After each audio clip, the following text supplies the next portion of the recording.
ನಮಸ್ತೆ ವೀಕ್ಷಕರೇ, PR ಅಕಾಡೆಮಿಗೆ ಸ್ವಾಗತ. KMF ನವರು ಮತ್ತೊಂದು ಸರ್ಕಾರಿ ಹುದ್ದೆಗೆ ನೇಮಕಾತಿಯನ್ನ ಕರೆದಿದ್ದಾರೆ. 1.5 ಲಕ್ಷ ರೂಪಾಯಿಗಿಂತ ಜಾಸ್ತಿ ತಿಂಗಳಿಗೆ ಸಂಬಳ ಸಿಗುವಂತಹ ಜಾಬ್ಗಳ ಡೀಟೇಲ್ಸ್ ನ ತಗೊಂಡ್ಬಂದಿದ್ದೀನಿ.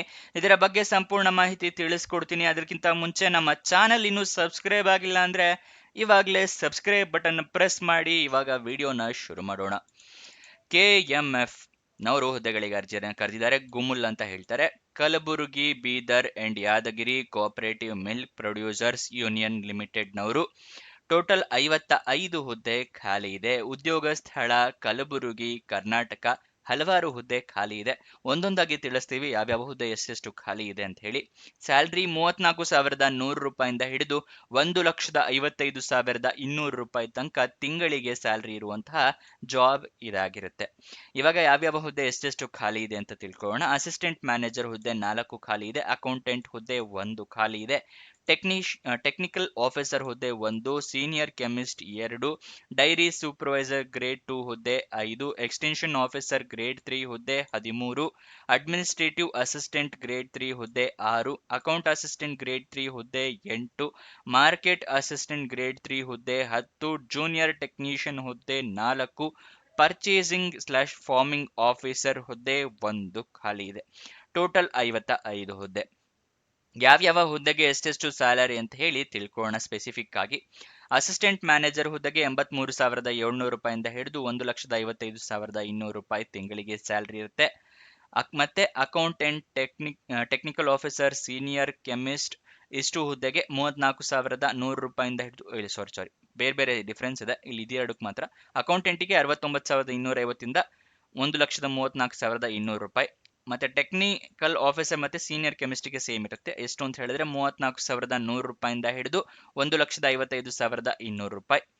ಮತ್ತೆ ಡೈರಿ ಸೂಪರ್ವೈಸರ್ ಗ್ರೇಡ್ 2 ಹುದ್ದೆಗೆ 54,175 ರೂಪಾಯಿಂದ ಹಿಡಿದು 99,400 ರೂಪಾಯಿ ಸ್ಯಾಲರಿ ಇರುತ್ತೆ. Next extension officer grade 3, administrative assistant grade 3, ಮತ್ತೆ accounts assistant grade 3, market assistant grade 3 ಮತ್ತೆ ಜೂನಿಯರ್ ಟೆಕ್ನಿಷಿಯನ್ ಗ್ರೇಡ್ 3 ಇದಿಷ್ಟು ಹುದ್ದೆಗೂ ಕೂಡ 34,100 ರೂಪಾಯಿಂದ ಹಿಡಿದು 1,55,200 ರೂಪಾಯಿ ತನಕ ಸ್ಯಾಲರಿ ಇದೆ. ಪರ್ಚೇಸಿಂಗ್ ಮತ್ತೆ ಫಾರ್ಮಿಂಗ್ ಆಫೀಸರ್ ಹುದ್ದೆಗೆ 69,250 ರೂಪಾಯಿಂದ ಹಿಡಿದು 1,34,200 ರೂಪಾಯಿ ಸ್ಯಾಲರಿ ಇದೆ. ಎಲ್ಲದೂ ಕೂಡ ತಿಂಗಳ ಸ್ಯಾಲರಿ ಆಗಿರುತ್ತೆ. ನೆಕ್ಸ್ಟ್ ಇದರ ಸೆಲೆಕ್ಷನ್ ಪ್ರೋಸೆಸ್ ನ ವಿವರ ತಿಳ್ಕೊಳ್ಳೋದಾದ್ರೆ, ರಿಟರ್ನ್ ಟೆಸ್ಟ್ ಇರುತ್ತೆ, ಅಂದ್ರೆ ಲಿಖಿತ ಪರೀಕ್ಷೆ ಇರುತ್ತೆ. ಅದಾದ ನಂತರ ಇಂಟರ್ವ್ಯೂ ಇರುತ್ತೆ, ಅಂದ್ರೆ ಸಂದರ್ಶನ ಇರುತ್ತೆ. ಇದಿಷ್ಟು ಸೆಲೆಕ್ಷನ್ ಪ್ರೋಸೆಸ್ ನ ವಿವರ. ನೆಕ್ಸ್ಟ್ ಅರ್ಜಿಯನ್ನು ನೀವು ಹೇಗೆ ಹಾಕೋಬೇಕು ಅಂತ ಹೇಳಿದ್ರೆ, ನೀವು ಆನ್ಲೈನ್ ಮುಖಾಂತರ ಅರ್ಜಿಯನ್ನ ಹಾಕೋಬೇಕಾಗತ್ತೆ ಈ ಜಾಬ್ಗೆ. ಅದರ ಅಪ್ಲಿಕೇಶನ್ ಲಿಂಕ್ ನ ಕೂಡ ಇದೇ ವಿಡಿಯೋದಲ್ಲಿ ನಿಮಗೆ ಮುಂದೆ ತಿಳಿಸ್ಕೊಡ್ತೀವಿ, ಹೇಗೆ ಅರ್ಜಿಯನ್ನ ಹಾಕೋಬೇಕು, ಹೇಗೆ ರಿಜಿಸ್ಟ್ರೇಷನ್ ಮಾಡಬೇಕು ಅಂತ ಹೇಳಿ. ಮತ್ತೆ ಅದರ ಅರ್ಜಿಯನ್ನ ಹಾಕೋಕ್ಕೂ ಮುಂಚೆ ನೋಟಿಫಿಕೇಶನ್ ಸಂಪೂರ್ಣವಾಗಿ ಓದ್ಕೊಳ್ಳಿ, ಏನೇನು ಎಲಿಜಿಬಿಲಿಟಿ ಕ್ರೈಟೀರಿಯಾ ಇದೆ ಅಂತ ತಿಳ್ಕೊಳ್ಳಿ, ಅಪ್ಲಿಕೇಶನ್ ಹೇಗೆ ಹಾಕೋದು ಅಂತ ತಿಳ್ಕೊಳ್ಳಿ, ಅದರ ಸಿಲೆಬಸ್ ಎಲ್ಲ ತಿಳ್ಕೊಳ್ಳಿ, ಆಮೇಲೆ ಅಪ್ಲಿಕೇಶನ್ ನ ಹಾಕೊಳ್ಳಿ. ಅದನ್ನ ಕೂಡ ಡೌನ್ಲೋಡ್ ಮಾಡೋದು ಇದೇ ವಿಡಿಯೋದಲ್ಲಿ ತಿಳಿಸ್ಕೊಡ್ತೀವಿ. ಏನೇನು ಡಾಕ್ಯುಮೆಂಟ್ಸ್ ಬೇಕು ಅಂತ ಹೇಳ್ತಾ ಇದ್ದೀನಿ, ನೋಟ್ ಡೌನ್ ಮಾಡ್ಕೊಳ್ಳಿ, ಇಲ್ಲ ಬರ್ಕೊಳ್ಳಿ. ID ಪ್ರೂಫ್ ಬೇಕಾಗುತ್ತೆ, ಆಧಾರ್ ಕಾರ್ಡ್, ವೋಟರ್ ID ಅಥವಾ ಪಾನ್ ಕಾರ್ಡ್. ಏಜ್ ಪ್ರೂಫಿಗೆ SLC ಮಾರ್ಕ್ಸ್ ಕಾರ್ಡು ಅಥವಾ ಡೇಟ್ ಆಫ್ ಬರ್ತ್ ಸರ್ಟಿಫಿಕೇಟ್ ಬೇಕು. ಎಜುಕೇಷನ್ ಕ್ವಾಲಿಫಿಕೇಷನ್ಗೆ ನಿಮ್ಮ ಮಾರ್ಕ್ಸ್ ಕಾರ್ಡು, ಸರ್ಟಿಫಿಕೇಟು, ನಿಮ್ಮ ರೆಸ್ಯೂಮೆ, ಎಕ್ಸ್ಪೀರಿಯನ್ಸ್ ಇದ್ರೆ ಎಕ್ಸ್ಪೀರಿಯನ್ಸ್ ಸರ್ಟಿಫಿಕೇಟ್, ಇದಿಷ್ಟನ್ನು ರೆಡಿ ಮಾಡಿ ಇಟ್ಕೊಳ್ಳಿ. ಆನ್ಲೈನ್ನಲ್ಲಿ ಅಪ್ಲಿಕೇಶನ್ ಹಾಕೋದ್ರಿಂದ ಎಲ್ಲ ಡಾಕ್ಯುಮೆಂಟ್ಸು ಕೂಡ ಸ್ಕ್ಯಾನರ್ಡ್ ಕಾಪೀಸ್ ಇಟ್ಕೊಳ್ಳಿ. ಸ್ಕ್ಯಾನರ್ ಇಲ್ಲ ಅಥವಾ ನಿಮ್ಮ ಹತ್ರ ಕಂಪ್ಯೂಟರ್ ಇಲ್ಲ ಅಂದ್ರೆ ತಲೆ ಕೆಡಿಸ್ಕೋಬೇಡಿ, ಮೊಬೈಲ್ನಲ್ಲಿ ಎಲ್ಲದಕ್ಕೂ ಅರ್ಜಿಯನ್ನ ಹಾಕೋಬಹುದು. ಮೊಬೈಲ್ನಲ್ಲಿ ಎಲ್ಲ ಡಾಕ್ಯುಮೆಂಟ್ಸ್ನು ಕೂಡ ಕ್ಲಿಯರ್ ಆಗಿ ಕಾಣೋ ತರ ಫೋಟೋ ತಗೊಂಡಿಟ್ಕೊಳ್ಳಿ, ಅಥವಾ ಮೊಬೈಲ್ನಲ್ಲಿ ಸ್ಕ್ಯಾನರ್ ಅಪ್ಲಿಕೇಶನ್ಸ್ಗಳು ಸಿಗುತ್ತಲ್ಲ, ಅದನ್ನ ಡೌನ್ಲೋಡ್ ಮಾಡ್ಕೊಂಡು ಮೊಬೈಲ್ ಕ್ಯಾಮ್ರಾದಿಂದನೇ ಎಲ್ಲ ಡಾಕ್ಯುಮೆಂಟ್ಸ್ನ ಸ್ಕ್ಯಾನ್ ಮಾಡಿ ಇಟ್ಕೊಳ್ಳಿ. ಅಪ್ಲಿಕೇಶನ್ ನಲ್ಲಿ ನಿಮ್ಮ ಇಮೇಲ್ ID, ಮೊಬೈಲ್ ನಂಬರ್ನ ಕರೆಕ್ಟ್ ಆಗಿ ಮೆನ್ಷನ್ ಮಾಡಿ. ನಿಮ್ಗೆ ಏನಾದರೂ ಜಾಬ್ ಸಿಕ್ಕರೆ ಇಮೇಲ್ ಅಥವಾ SMS ಮುಖಾಂತರ ಅವರು ತಿಳಿಸ್ಕೊಡ್ತಾರೆ. ಅಪ್ಲಿಕೇಶನ್ ಫಿಲ್ಅಪ್ ಮಾಡಿ, ಎಲ್ಲ ಡೀಟೇಲ್ಸ್ ಅಕ್ಯುರೇಟ್ ಆಗಿದೆಯಾ, ಕರೆಕ್ಟ್ ಆಗಿದೆಯಾ ಅಂತ 2 ಸಲ ಚೆಕ್ ಮಾಡ್ಕೊಳ್ಳಿ. ನಿಮ್ಮ ಡಾಕ್ಯುಮೆಂಟ್ಸ್ ಎಲ್ಲದನ್ನು ಅಪ್ಲೋಡ್ ಮಾಡಿ, ಮತ್ತೆ ನಿಮ್ಮ ರೀಸೆಂಟ್ ಪಾಸ್ಪೋರ್ಟ್ ಸೈಜ್ ಫೋಟೋಗ್ರಾಫ್ ಕೂಡ ರೆಡಿ ಇಟ್ಕೊಳ್ಳಿ. ಅದಾದ ನಂತರ ಅಪ್ಲಿಕೇಶನ್ ಫೀಸ್ನ ಪೇ ಮಾಡಬೇಕಾಗುತ್ತೆ. ಎಲ್ಲ ಹುದ್ದೆಗೂ ಕೂಡ ಅಪ್ಲಿಕೇಶನ್ ಫೀಸ್ ಇದೆ. ಎಷ್ಟೆಷ್ಟಿದೆ ಅಂತ ಹೇಳಿ ತಿಳಿಸ್ಕೊಡ್ತಾ ಇದ್ದೀನಿ. SC/ST ಕ್ಯಾಂಡಿಡೇಟ್ಸ್ಗಳಿಗೆ, ಕ್ಯಾಟಗರಿ 1 ಕ್ಯಾಂಡಿಡೇಟ್ಸ್ಗಳಿಗೆ ಮತ್ತೆ ಫಿಸಿಕಲಿ ಹ್ಯಾಂಡಿಕ್ಯಾಪ್ಡ್ ಅಂದ್ರೆ ಅಂಗವಿಕಲ ಕ್ಯಾಂಡಿಡೇಟ್ಸ್ಗಳಿಗೆ 500 ರೂಪಾಯಿ ಅರ್ಜಿ ಶುಲ್ಕ ಇದೆ. ಜನರಲ್ ಕ್ಯಾಟಗರಿ ಮತ್ತೆ OBC ಕ್ಯಾಟಗರಿ ಅವರಿಗೆ 1,000 ರೂಪಾಯಿ ಅರ್ಜಿ ಶುಲ್ಕ ಇದೆ. ಆನ್ಲೈನ್ ಮುಖಾಂತರ ಅರ್ಜಿ ಶುಲ್ಕವನ್ನ ನೀವು ಪೇ ಮಾಡಬೇಕಾಗುತ್ತೆ. 500 ರೂಪಾಯಿ ಅಂತ ಹೇಳಿದ್ನಲ್ಲ SC/ST ಫಿಸಿಕಲ್ ಹ್ಯಾಂಡಿಕ್ಯಾಪ್ಡ್ ಕ್ಯಾಂಡಿಡೇಟ್ಗೆ. ನಿಮ್ಮ ಹತ್ರ ಪ್ರಮಾಣ ಪತ್ರ ಇರಬೇಕು ಈ ರಿಸರ್ವೇಶನ್ ನ ಪಡ್ಕೋಬೇಕು ಅಂತ ಹೇಳಿದ್ರೆ. ಕ್ಯಾಟಗರಿ 1 SC ST ಕ್ಯಾಟಗರಿ ಆಗಿದ್ರೆ ಜಾತಿ ಪ್ರಮಾಣ ಪತ್ರ ಇರಬೇಕಾಗತ್ತೆ. ಫಿಸಿಕಲಿ ಹ್ಯಾಂಡಿಕ್ಯಾಪ್ಡ್ ಕ್ಯಾಂಡಿಡೇಟ್ಸ್ ಆಗಿದ್ರೆ ನಿಮ್ಮ ಹತ್ರ ಡಿಸೇಬಿಲಿಟಿ ಸರ್ಟಿಫಿಕೇಟ್ ಇರಬೇಕಾಗುತ್ತೆ. ಅದನ್ನೆಲ್ಲ ರೆಡಿ ಇಟ್ಕೊಂಡಿರಿ. ಅದನ್ನು ಕೂಡ ಸ್ಕ್ಯಾನರ್ಡ್ ಕಾಪೀಸೇ ಬೇಕಾಗುತ್ತೆ. ಅಪ್ಲಿಕೇಶನ್ ಫೀಸ್ ಎಲ್ಲ ಪೇ ಮಾಡಿ ಆದಮೇಲೆ ಅಪ್ಲಿಕೇಶನ್ ಸಬ್ಮಿಟ್ ಮಾಡಿ. ಅಪ್ಲಿಕೇಶನ್ ಸಬ್ಮಿಟ್ ಮಾಡಿದ ನಂತರ ಅಪ್ಲಿಕೇಶನ್ ನಂಬರ್ ಅಥವಾ ರಿಕ್ವೆಸ್ಟ್ ನಂಬರ್ ಏನಾದರೂ ಬಂದರೆ ಅದನ್ನು ಬರೆದಿಟ್ಕೊಳ್ಳಿ, ನಿಮ್ಮ ಫ್ಯೂಚರ್ ರೆಫರೆನ್ಸ್ಗೆ ಬೇಕಾಗುತ್ತೆ. ಅಪ್ಲಿಕೇಶನ್ ಓಪನ್ ಆಗಿ ದಿನಾಂಕ 29 ಮೇ 2026, ಕೊನೆಯ ದಿನಾಂಕ 27 ಜೂನ್ 2026. ಅಷ್ಟರ ಒಳಗಡೆ ಅರ್ಜಿಯನ್ನು ಹಾಕೊಳ್ಳೋ ಥರ ವ್ಯವಸ್ಥೆ ಮಾಡ್ಕೊಳ್ಳಿ.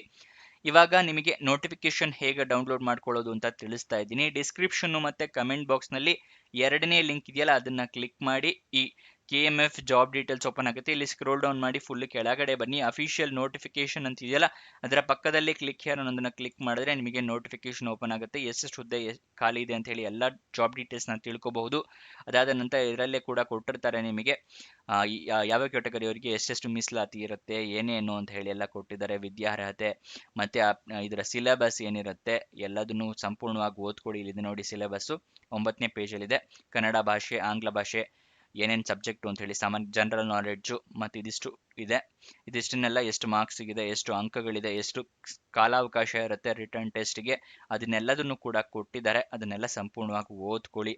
ಅದಕ್ಕೆಲ್ಲದಕ್ಕೂ ಪ್ರಿಪೇರ್ ಆಗಿ ಮುಂಚೆನೆ ಅಪ್ಲಿಕೇಶನ್ ಲಿಂಕ್ ಇಲ್ಲಿ ಕೊಟ್ಟಿದ್ದೀವಿ ನೋಡಿ, ಅಪ್ಲೈ ಲಿಂಕ್ ಅಂತಿದ್ರೆ ಅದರ ಪಕ್ಕದಲ್ಲೇ ಕ್ಲಿಕ್ ಕೇರ್ ಅನ್ನೋದನ್ನ ಕ್ಲಿಕ್ ಮಾಡಿದ್ರೆ ನಿಮಗೆ ಅಪ್ಲಿಕೇಶನ್ ಲಿಂಕ್ ಓಪನ್ ಆಗುತ್ತೆ. ಈ ರೀತಿ ಇಲ್ಲಿ ನೀವು ನೋಟಿಫಿಕೇಶನ್ ಇಲ್ಲಿ ಕೂಡ ಕ್ಲಿಕ್ ಮಾಡಿ ಡೌನ್ಲೋಡ್ ಮಾಡ್ಕೋಬಹುದು. ಮತ್ತೆ ಇಲ್ಲಿ ನಿಮಗೆ ಪಾಯಿಂಟ್ಸ್ಗಳು ಕೊಟ್ಟಿದ್ದಾರೆ, ಇದನ್ನೆಲ್ಲ ಓದ್ಕೊಳ್ಳಿ ಕೇರ್ಫುಲ್ ಆಗಿ. ಅಪ್ಲಿಕೇಶನ್ ಓಪನ್ ಕೊನೆಯ ದಿನಾಂಕ ಎಲ್ಲ ಕೊಟ್ಟಿದ್ದಾರೆ.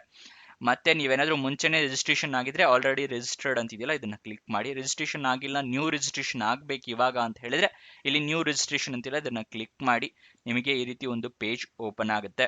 ಇಲ್ಲಿ ನೀವು ಎಲ್ಲ ನಿಮ್ಮ ಡೀಟೇಲ್ಸ್ನ ಫಿಲ್ಅಪ್ ಮಾಡಬೇಕು. ನಿಮ್ಮ ಹೆಸರು, ನಿಮ್ಮ ತಂದೆ ಹೆಸರು, ನಿಮ್ಮ ತಾಯಿ ಹೆಸರು, ಮದುವೆ ಆಗಿದ್ರೆ ನಿಮ್ಮ ಗಂಡನ ಹೆಸರು, ಮತ್ತೆ date of birth certificate date of ಬರ್ತ್ ಇಲ್ಲಿ ಮೆನ್ಷನ್ ಮಾಡಬೇಕಾಗತ್ತೆ. ಮತ್ತೆ ಇಲ್ಲಿ ನಿಮ್ಮ gender, Aadhaar number, mobile number, email ID 2 ಸಲ ಹಾಕಬೇಕು. ಇಲ್ಲಿ ಕ್ಯಾಪ್ಚಾ, ಇಲ್ಲಿ ಏನು ನಂಬರ್ ಕಾಣಿಸ್ತಿಲ್ಲ ಸಣ್ಣದಾಗಿ G8AC ಈ ಥರ ನಿಮಗೆ ಒಂದು ನಂಬರ್ ಬರುತ್ತೆ, ಅದನ್ನು ಇಲ್ಲಿ ಮೆನ್ಷನ್ ಮಾಡಬೇಕು. ಅದಾದ ನಂತರ ಇಲ್ಲಿ ಐ ಅಗ್ರಿ ಅಂತ ಕೊಟ್ಟು ಸಬ್ಮಿಟ್ ಮಾಡಿ. ನಿಮಗೆ ಅಪ್ಲಿಕೇಶನ್ ಸಬ್ಮಿಟ್ ಆಗುತ್ತೆ. ನಿಮಗೆ ಏನಾದರೂ ಡೌಟ್ ಬಂದರೆ ಅಪ್ಲಿಕೇಶನ್ ಹಾಕೋದ್ರಲ್ಲಿ ಮಧ್ಯದಲ್ಲಿ ಇಲ್ಲಿ ಹೆಲ್ಪ್ ಲೈನ್ ನಂಬರ್ ಕೊಟ್ಟಿದ್ದಾರಲ್ಲ ಈ ನಂಬರಿಗೆ ಕಾಲ್ ಮಾಡಿ ಏನೇ ಡೌಟ್ಸ್ ಇದ್ರೂ ಕ್ಲಾರಿಫೈ ಮಾಡ್ಬೋದು. ಆಫೀಸ್ ಅವರ್ಸ್ನಲ್ಲೇ ಕಾಲ್ ಮಾಡಿ. ನೆಕ್ಸ್ಟ್ ಅದರ ಕೆಳಗಡೆ ನಿಮಗೆ ಅಫಿಷಿಯಲ್ ವೆಬ್ಸೈಟ್ ಲಿಂಕ್ ಕೂಡ ಕೊಟ್ಟಿದ್ದೀವಿ. KMFnandini.coop ಇದು ಅಫಿಷಿಯಲ್ ವೆಬ್ಸೈಟ್ನ ಅಡ್ರೆಸ್ ಆಗಿರುತ್ತೆ. ನೆಕ್ಸ್ಟ್ ಇದರ ಸ್ಯಾಲ್ರಿ ಡೀಟೇಲ್ಸ್ನ ತಿಳ್ಕೊಂಡ್ರೆ ಇವಾಗ ವಯೋಮಿತಿಯನ್ನು ತಿಳ್ಕೊಳ್ಳೋಣ. ಎಲ್ಲ ಹುದ್ದೆಗೂ ಕೂಡ ಮಿನಿಮಮ್ 18 ಮ್ಯಾಕ್ಸಿಮಮ್ 35 ವರ್ಷ ವಯೋಮಿತಿ ಆಗಿರುತ್ತೆ.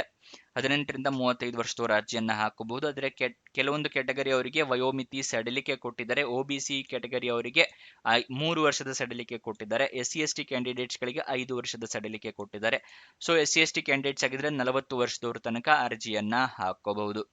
ನೆಕ್ಸ್ಟ್ ಎಜುಕೇಷನ್ ಕ್ವಾಲಿಫಿಕೇಶನ್, ಬೇರೆ ಬೇರೆ ಹುದ್ದೆಗೆ ಬೇರೆ ಬೇರೆ ಎಜುಕೇಷನ್ ಕ್ವಾಲಿಫಿಕೇಶನ್ ಇದೆ. ಅಸಿಸ್ಟೆಂಟ್ ಮ್ಯಾನೇಜರ್ ಹುದ್ದೆಗೆ ಡಿಗ್ರಿ ಯಾವುದರಲ್ಲಿ ಅಂದರೆ BVSc ಆಗಿರಬೇಕಾಗುತ್ತೆ. ಅಕೌಂಟೆಂಟ್ಗೆ CA ಅಥವಾ ICWA ಅಥವಾ MCom ಕಂಪ್ಲೀಟ್ ಆಗಿರಬೇಕು. ಟೆಕ್ನಿಕಲ್ ಆಫೀಸರ್ ಹುದ್ದೆಗೆ BE BTech ಅಥವಾ BSc. ಸೀನಿಯರ್ ಕೆಮಿಸ್ಟ್ ಹುದ್ದೆಗೆ BSc. ಡೈರಿ ಸೂಪರ್ವೈಸರ್ ಗ್ರೇಡ್ 3 ಹುದ್ದೆಗೆ ಡಿಪ್ಲೊಮೊ. ಎಕ್ಸ್ಟೆನ್ಷನ್ ಆಫೀಸರ್ ಗ್ರೇಡ್ 3 ಹುದ್ದೆಗೆ ಡಿಗ್ರಿ. ಅಡ್ಮಿನಿಸ್ಟ್ರೇಟಿವ್ ಅಸಿಸ್ಟೆಂಟ್ ಗ್ರೇಡ್ 3 ಹುದ್ದೆಗೆ ಮತ್ತೆ ಅಕೌಂಟ್ ಅಸಿಸ್ಟೆಂಟ್ ಗ್ರೇಡ್ 3 ಹುದ್ದೆಗೆ ಡಿಗ್ರಿ BCom ಆಗಿರಬೇಕಾಗುತ್ತೆ. ಮಾರ್ಕೆಟಿಂಗ್ ಅಸಿಸ್ಟೆಂಟ್ ಗ್ರೇಡ್ 3 ಹುದ್ದೆಗೆ ಡಿಗ್ರಿ BBA BBM ಆಗಿರಬೇಕಾಗುತ್ತೆ. ಜೂನಿಯರ್ ಟೆಕ್ನಿಷಿಯನ್ ಹುದ್ದೆಗೆ 10th ಮತ್ತೆ ITI ಆಗಿರಬೇಕು. ಪರ್ಚೇಸಿಂಗ್ ಫಾರ್ಮಿಂಗ್ ಆಫೀಸರ್ ಹುದ್ದೆಗೆ degree BCom BBA MBA PGDM ಆಗಿರಬೇಕಾಗುತ್ತೆ. ಇದಿಷ್ಟು ಈ ಜಾಬ್ನ ವಿವರ. ನಿಮಗೆ ಏನೇ ಡೌಟ್ಸ್ ಆಫ್ ದ ಕ್ವಶನ್ಸ್ ಇದ್ರೆ ಕಮೆಂಟ್ ಬಾಕ್ಸ್ನಲ್ಲಿ ಕಮೆಂಟ್ ಮಾಡಿ, ನಾವು ಉತ್ತರ ಕೊಡೋದಕ್ಕೆ ಪ್ರಯತ್ನ ಮಾಡ್ತೀವಿ. ಮತ್ತೆ ನಮ್ಮ ಚಾನಲ್ನ ಸಪೋರ್ಟ್ ಮಾಡಬೇಕು ಅಂತ ಇದ್ರೆ ಸಬ್ಸ್ಕ್ರೈಬ್ ಪಕ್ಕದಲ್ಲೇ ಜಾಯಿನ್ ಅಂತ ಇದೆಯಲ್ಲ ಜಾಯಿನ್ ಬಟನ್ನ ಪ್ರೆಸ್ ಮಾಡಿ ನಮ್ಮ ಚಾನಲ್ ಮೆಂಬರ್ಶಿಪ್ ತೊಗೊಂಡು ನೀವು ನಮ್ಮ ಚಾನಲ್ನ ಸಪೋರ್ಟ್ ಮಾಡ್ಬೋದು. ಮತ್ತೆ ನೀವಿನ್ನೂ ನಮ್ಮ ಯಾವ ವೆಬ್ಸೈಟಿಂದ ಜಾಬ್ ಡೀಟೇಲ್ಸ್ ತಿಳಿಸ್ತೀವಿ ಅಂತ ಗೊತ್ತಿಲ್ಲ ಅಂದರೆ ನಮ್ಮದೇ ವೆಬ್ಸೈಟ್ ನಿಮಗೋಸ್ಕರ ಕ್ರಿಯೇಟ್ ಮಾಡಿದ್ದೀವಿ, prgovernmentjobs.com ಅಂತ ಹೇಳಿ. ಇದರ ಲಿಂಕು ಡಿಸ್ಕ್ರಿಪ್ಷನ್ ಮತ್ತು ಕಮೆಂಟ್ ಬಾಕ್ಸ್ನಲ್ಲಿದೆ, ಅಲ್ಲಿಂದ ಕ್ಲಿಕ್ ಮಾಡಿ ಹಲವಾರು ಜಾಬ್ಸ್ಗೆ ಅಪ್ಲೈ ಮಾಡಿ. ಮತ್ತು ನಮ್ಮ ವಾಟ್ಸಪ್ ಟೆಲಿಗ್ರಾಮ್ ಚಾನಲ್ ಇನ್ನೂ ಜಾಯ್ನ್ ಆಗಿಲ್ಲ ಅಂದರೆ ಇವಾಗಲೇ ಜಾಯ್ನ್ ಆಗಿ. ಇದರ ಲಿಂಕು ಡಿಸ್ಕ್ರಿಪ್ಷನಲ್ಲೂ ಕೂಡ ಕೊಟ್ಟಿದ್ದೀವಿ, ಅಥವಾ ಇದೇ ವೆಬ್ಸೈಟ್ನಲ್ಲೂ ಕೂಡ ಈ ರೀತಿ ಬಟನ್ಸ್ ಇದೆ, ಇಲ್ಲಿಂದ ಕೂಡ ಕ್ಲಿಕ್ ಮಾಡಿ ಜಾಯ್ನ್ ಆಗಿ. ಪ್ರತಿದಿನ ಜಾಬ್ ಡೀಟೇಲ್ಸ್ನ ಪಡ್ಕೊಳ್ಳಿ.